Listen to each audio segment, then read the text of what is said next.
guys? Gons here for the Face Like the Sun YouTube channel. This is going to be a little different video here today. I'm just going to share my thoughts on stuff that has been not bothering me, that might be too strong of a word, but definitely on my mind quite a bit. And it has something to do with the Middle East and the church and some things going on with that whole relationship between the US and Israel and all that stuff. I'm really fairly new to the topic, and so I really didn't have an opinion about it until about a year ago. I started really digging into it. I kind of just went with the status quo until then, like, oh yes, we 100% support Israel. And I still do support Israel, as far as the Jewish people that live there and stuff, but I'm just coming into so much information that is troubling. So I'm going to share my thoughts here a little bit and see about getting some feedback and why I came into this topic in general. Well, I've looked at secret societies and the New Age movement and the supernatural elements and paranormal stuff and all that stuff for a while. But one topic that I really not avoided, but definitely was not my strength, was the issue of the Middle East. It was just so confusing. I didn't know what was going on in terms of what's really happening. There's all this stuff in the news, but, we can't really trust mainstream news outlets and stuff. And there were conflicting reports, and everybody has an opinion about the Middle East. Everyone has an opinion about Israel and the Jew world order. And there's just all kinds of stuff out there. So that was really a confusing element for me. So I put it on the back burner. It was like, I'll address it when I come to that point. Well, that point came about a year ago. I started fellowshipping with Christians and Bible prophecy, scholars and authors and stuff that have been at this for a very long time. And some of these folks were over twice my age. And so they had quite a bit of experience, quite a bit of knowledge about Bible prophecy and just a good understanding of what's going on in the world in terms of geopolitics and the Middle East and all that stuff. So I got into a lot of discussions with them, asking them questions, trying to learn as much as I can about the topic. Because again, I hadn't really formed a true opinion about it. But in that process, I started to notice some discrepancies. And, I can't really list everything out here, but for example, in Genesis 12:3, there's a line that says, "I will bless those who bless you," talking about Israel, "and him who dishonors you I will curse, and in you all the families of the earth shall be blessed." And, it's talking about Israel, and you will hear a lot of Bible prophecy people, more of the traditional view, use that verse to say, look, if we bless Israel, then we are blessed. If you curse Israel, we are cursed. And there have even been authors who have written books about how when our presidents and stuff turn our back on the nation of Israel, the politics of Israel, then, we are struck with hurricanes or earthquakes or something bad happens. And I have my opinions about what's really going on there, but I will reserve that opinion for now. And, I started to think like, okay, I can understand that sentiment of like, yeah, support Israel. But then of course, there's all this information out there against not necessarily Israel, but sort of the Jewish, world order kind of thing, And earlier on, I had run into a video by Chuck Missler that said, this Jew world order thing is ridiculous. It's just complete nonsense. And so I really was kind of like, okay, I'm getting like conflicting reports, conflicting information. And I started to really struggle with it. Like, what's going on here? The Christians are saying, oh, you got to support Israel. And then on the other hand, you have folks that are like, no, man, look at what they're doing. It's like what they're doing is evil. And, they have all sorts of examples of that. And so for me, it was like when there's a strong division, and this is what happened to me with my faith. It was when I was in college and a lot of, professors, secular college professors were just kind of like, there was one professor that said, and I believe it was a psychology class that I was taking because I was originally a psychology major. The psychology teacher basically said that if you are a Christian, then, be prepared for your faith to be shattered because we will show why the belief in Christianity is false. And I'm like, Okay. And I wasn't even a Christian then, you know, and I'm going, why are they attacking Christianity so badly? You know, why is it so one-sided, you know? And so that kind of thinking, whenever I see a split of belief, of opinion, even of conviction, you can call this, I question like, okay, what's really going on? I want to really dig into the truth of the matter. And this is where I'm at right now with the whole Israel issue. I'm at that point where I'm kind of in no man's land. It's like, okay, you know, yes, I hear all the people talk about we have to support Israel. Yes, we and really my suspicions were even heightened when Netanyahu just recently spoke here in the US and that sort of, and just the reaction of all the believers that were like, oh my gosh, God bless Netanyahu. He's, you know, he speaks the truth and all this stuff. But then on the other side of the aisle, I'm hearing like, oh my gosh, I can't believe Netanyahu, you know, can you believe that Zionist Freemason that, you know, just complete evil, just telling lies.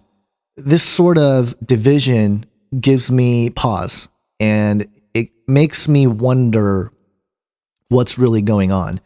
And I think the reality of what's going on is that it's a spiritual war. It's a spiritual conspiracy. And, you know, when it comes down to it, you know, there's a lot of people that will say, and I've gotten this too on, you know, just posting videos. I've seen comments like this where it's like, why aren't you talking about the Vatican? It's the Pope. It's the papacy. They're the Antichrist. You know, you got to expose the Jesuits more. And there are definitely ministries that do that. You know, Chris Pinto, I think, has done a pretty good job of showing some faults or some problems with the papacy and, you know, the Jesuit history and stuff like that. And then on the other side, you have a lot of these like, oh, you got to get after the Jews. They're the ones trying to take over the world. They're part of the New World Order. They're trying to do this. And there's some good evidence for that. You know, there's undeniable evidence for that. And then there's kind of this like, it gets ugly with the whole Israel Jewish thing, because once you criticize anything that Israel, the political system, does, you're automatically labeled anti-Semitic and you're labeled a, you know, just a bigot. And this is what I was seeing with this group of elder Christians, because I wasn't challenging their views because I had an opposing view. I was challenging their views to test, to see how strong their views are and how to deal with some of those opposing positions. And what I got was a lot of, well, that's anti-Semitic. Well, then you're going to usher in the second Holocaust. And that kind of verbiage really raised my suspicions. Now, they may not be wrong about their position. You know, I'm not going to base the truthfulness of the matter based on some people that have, you know, responded a certain way to certain things. You know, that's kind of a genetic fallacy there if I'm doing that. But in terms of the idea of, you know, just because you deny their, you know, I don't support Israel politically, you're automatically anti-Semitic. That was troubling to me. And then what really got to me was when I started sharing some of Chris White's work. And Chris White came out with a book called False Christ: Will the Antichrist Claim to be the Jewish Messiah? And he also has a book called Mystery Babylon: When Jerusalem Embraces the Antichrist. And both of those books aren't anti-Semitic. They're not anti-Jewish. They're not racist books. You know, they're just biblical books. They're looking at the Bible saying, look, here's what I found. You know, you can't fault me for that. Look at the evidence. But then the reaction I'm getting from these folks that I was fellowshipping with was, if you buy into Chris White's theory, you are literally going to buy into the second Holocaust. You're an anti-Semite if you adhere to that theory. You are a Jew hater. And man, that sort of thinking really bothered me, because it was like, whoa, wait a minute. I've read both those books. I actually endorse those books because I think they're so good in terms of, you know, research, biblical commentary, probably one of the best out there in terms of, you know, looking at who the Antichrist will be and how he will present himself and all that stuff. And not that we're saying we know for sure, but definitely I think if you're going to tear down Chris White's arguments in his books, do it thoroughly, because I haven't heard anything other than ad hominems at this point. But they don't really like that. You know, they just stick to their guns in terms of calling me, or, you know, saying that I'm leading down the path to anti-Semitism and stuff like that. So again, very troubling to me. And, you know, it gets worse because now, you know, there's folks out there saying that, you know, it was the Israelis who were behind 9/11, the whole conspiracy there. And, I mean, at that point, I'm like, okay, that's ridiculous. But then you look at the evidence and it's like, oh, all right, that's a little uncomfortable. I don't think it's definitive evidence to support that, but a little uncomfortable in terms of, and I'm not saying I agree with that view. And here's what the point of this video is. One, I want to ask you guys, what do you guys think about this issue of the Middle East and, America supporting Israel? And, should we, because it's a really divisive issue. There's really just two sides, or, there's several sides, but two real big sides of the issue, which is, one is, you got to be against the New World Order, which is run and operated by the Jewish system, the fake Jews, if you want to call them that. And then the other side of the aisle is we support Israel 100% based on, Genesis 12. And, there's biblical prophecy being fulfilled. It was fulfilled with the rebuilding of the nation in one day and stuff like that. And even those passages that I've looked at, at one point I was like, absolutely, that was 100% of fulfillment of Bible prophecy. 1948, the nation of Israel coming back, 100% Bible prophecy fulfilled. But then I started looking at, the entire context of the chapters and looking at the entirety of the situation, not just isolated verses and stuff like that. And of course, I'm guilty of doing some of that too, of like isolated verses and, connecting it with different things and stuff like that. For example, yesterday I did the Gravity Falls video, and I said that Mabel, the character, was wearing a key t-shirt indicating the key to the bottomless pit. And, you guys have to realize, and I think most of you guys are smart enough to realize, I'm not saying that Mabel is the angel with the key to the bottomless pit. That's not what I'm saying. I'm saying this is the type of imagery they are using. And isn't it interesting that there is biblical reference to stuff like that? I'm not saying that Mabel is a fulfillment of this passage. So yeah, getting back to this whole, Israel 1948 thing, I started looking at some of that, and I'm not as convinced that it was a fulfillment. Now, I think Bible prophecy is not a one-to-one fulfillment type thing. I think it's cyclical, and I've tried to visualize this, and if I get a chance to do it, I think I will do it. But picture a series of concentric rings, and imagine each ring is divided up into several sections. And imagine that the alignment of a certain pattern all the way out, every single ring is a fulfillment of prophecy, like a whole prophecy. Well, I think that throughout history, one or two may click, or a series or a pattern may emerge that clicks to any given prophecy, but it's not a complete fulfillment. It's only a partial fulfillment. So that's kind of what I picture, and that's what I felt the Lord showed me when I was actually thinking about this issue. I was thinking, God, show me something that's kind of like what's going on with this. And that's kind of the vision that I got, was that this idea of concentric rings and how there is this ultimate fulfillment. But throughout history, there are partial fulfillments of passages, and that's just the nature of reality, and that's just how God's word is. It's alive, it's living. God tells the truth before it happens, and so that's kind of what I pictured. So in terms of that, I think, yes, 1948 is a partial fulfillment of biblical prophecy, but if you look at the context of the whole of some of those chapters, it's talking about literally like the return of Jesus, the restoring of the kingdom. So in that case, I have a hard time believing that this Israel that we have now, this nation of Israel, is the restoration of God's kingdom on earth. And let me just give you an example of that. Ezekiel 36, when you go down to verse 24, it says, I will take you from the nations and gather you from all the countries and bring you into your own land. Okay. Yeah. When you look at that, it's like, whoa, that did happen in 1948 to some extent, depending on who you talk to. But the majority consensus is that, yeah, this happened. The nation of Israel, the Jews were able to gather back in their homeland. But then you keep reading, and it's like, I will sprinkle clean water on you, and you shall be clean from all your uncleanliness, and from all your idols I will cleanse you. Well, I don't know if that happened, to that extent. And then you read the next line, and I will give you a new heart, and a new spirit I will put within you, and I will remove the heart of stone from your flesh and give you a heart of flesh. I don't know about that either. And then you read verse 27, and I will put my spirit within you and cause you to walk in my statutes and be careful to obey my rules. Okay, all right.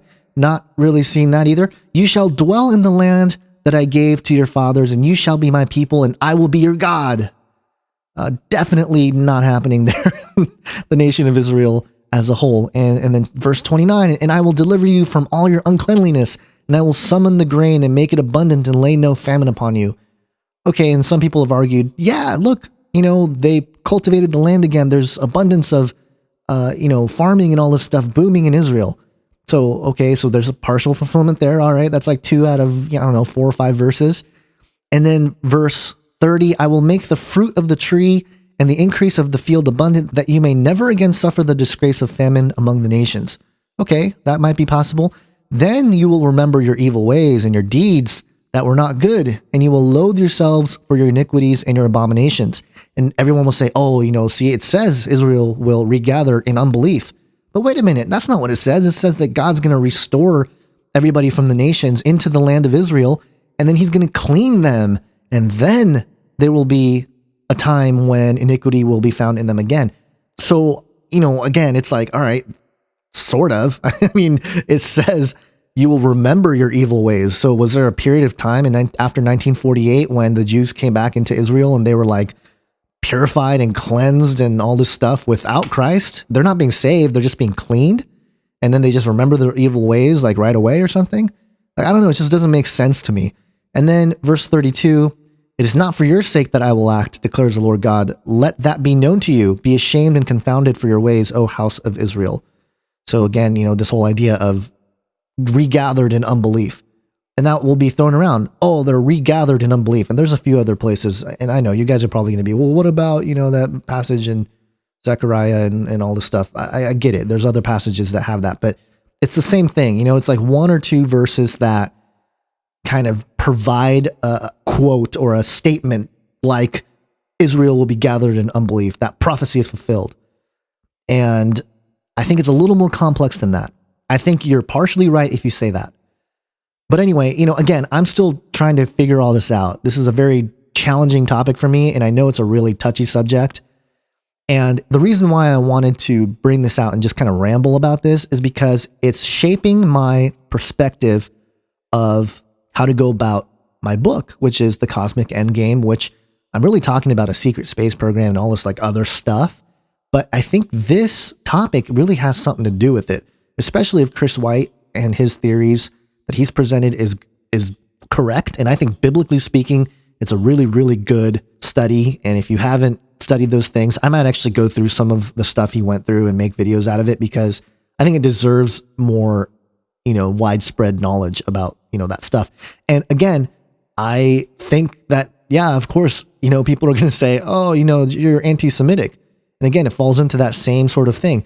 And I actually think that itself, the fact that people will label it so quickly anti-Semitic and stuff like that, that itself is part of a propaganda machine that's been at play for a long time to create this image of, oh, if anybody speaks against the Jews, you're automatically anti-Semitic. And it's like, wait a minute, we're not speaking out against the race. We're not speaking about the religion. We're speaking out against, the political systems, just in the same way that, not every American, you can speak out against the US government and, you're not anti-American. You know what I mean? So I don't know. I just have a difficult time soaking all this in and then trying to put it in a way and put it cohesive enough in my thoughts to present it back out in a way that's going to be understandable and digestible, because this is such a huge topic. And the other part of it that I think is missed by a lot of these researchers and stuff that talk against the nation of Israel and stuff. And again, I'm not saying I'm against the nation of Israel. Okay, this is, again, I'm in that sort of middle ground right now. I'm trying to figure out what's really going on. There was an interview with Dr. Future, and he spoke to Derek Gilbert at A View from the Bunker just recently. And you guys should all listen to that interview, because Dr. Future is a guy who 30 years, believed in one thing, the whole, Hal Lindsey sort of Bible prophecy view. And based on his research while writing his books, plural, he's writing like 8 books at once or something, his views changed on some of this stuff. And I've been in dialogue with him behind the scenes, and, he agreed to have an interview for my book, and we're going to interview him on Canary Cry Radio. But he found a lot of disturbing things from the Israeli press themselves about using mystical Judaism, using Kabbalah, basically. And a lot of the rabbis and leaders of Orthodox Judaism, which is not the same Judaism from the Bible, is what he really wanted to point out. And he had some very, very strong views that would be a problem and a challenge to a lot of Christians out there right now who hook, line, and sinker believe the mainstream pop view about Israel as a geopolitical issue. So I'll link to that in the description section. You guys should definitely listen to that. I'm going to wrap it up here. I've been rambling here for quite a while, so I'll provide a few more resources in the description section of both pro and con. Again, this topic is so divisive. You go on the internet and you'll find stuff for or against, and just both sides of the aisle. It's really messy. It's a messy topic. But I do want to say something, one last thing before I go here. The issue here, I think, that's really going on, because again, people will say, oh, it's the Jesuits. You got to point out the Catholic Church. You got to point out Rome. And then they'll say, oh, it's the Jews. You got to point out the Jews. They're the ones behind it all. And then you have, oh, it's like this evil cabal. It's like a group even higher than that of occultists or Satanists or something like that. What's really going on here, ultimately, is Satan. Satan is the one who is behind this quote-unquote conspiracy. Psalm 2 says this. It says, why do the heathen rage and the people imagine a vain thing? The kings of the earth set themselves, and the rulers take counsel together against the Lord and against his anointed, saying, let's break their bands asunder and cast away their cords from us. So ultimately what's happening is Satan has organized this conspiracy against the Lord and his anointed. And so all of this stuff, whether it be Rome, whether it be, the Jew world order, whatever you want to call it. And again, that's not Jewish people. The same way with Rome, you're not going against Catholics. I got tons of Catholic friends, they're great people. I have Jewish friends, and they're good people. So it's not a racial, it's not an ethnic, it's not a religious label when we talk about Rome or we talk about Israel or the Jewish conspiracy and stuff like that. That's not what's going on. It is not a racial issue. It's not a religious issue. It's an issue with the leadership, with the elite, with a small group of people that are behind it. And that's why when you read Psalm 2, and I'm going to read it again in ESV here, in the ESV it says, why do the nations rage and the peoples plot in vain? And then, if the New International Version, I know some of you guys have a problem with the NIV, and I get that. I'm not going to address that in this video, but NIV, it says, why did the nations conspire and the peoples plot in vain? And then verse 2 in the ESV, the kings of the earth set themselves and the rulers take counsel together against the Lord and against his anointing. So all of this is conspiring to go against God and his people. And it's interesting because when you get caught up in looking at this stuff and pointing at one group, we always say Illuminati or the New World Order. And I think that's okay because it's generalized. We're not pinning it down on Rome or, the Jew World Order or whatever. I think it's a bigger conspiracy anyway. So when I say Illuminati, when I say New World Order, I'm referring to that spiritual conspiracy. I'm referring to, yes, a group of people, whatever ethnicity or religion they might be, but it's a group of people that are in power that are ultimately themselves being deceived by the lie of Satan that, they're going to rule and they're going to have power and all this stuff. So ultimately, I know that's what's going on. When you start going below that, that's when you start having issues with, geopolitics. When you start looking at all that, then I think you get caught in different sort of groupings or, thought groups and belief systems that bind one with certain nations. And it just gets really messy. It gets divisive is, I guess, the word I'm looking for. And, but it plays into the book I'm writing because I think this ultimate high up group or whatever, they have technologies that will deploy as part of this whole global conspiracy thing. So, that's kind of where I'm going with all this. But again, I'm still struggling with where I should land my plane kind of thing. I'm still sort of up above looking at everything going, oh man, it is an ugly landscape. And I'm glad I can keep going up to the Lord because that's where ultimately the truth is. But give me your thoughts on this, guys. Sorry, I rambled again, but give me your thoughts on this, comment on this, keep it legit. You know, people get pretty nasty in there in the comment section. Again, I don't like banning people, and I really haven't. This is an issue that I'm going to try to wade through, and if I'm ever going to teach on it, I have to get a grasp on it, right? So that's kind of where I'm going with all this too, is like, if I'm going to write about it, make videos about it, teach about it, you know, I want to make sure that the information I have is correct, number one, but whatever view I present, you know, whatever presuppositions I come from, that it's actually rooted in scripture, with the truth of God. And that's really where I want to point everything anyway.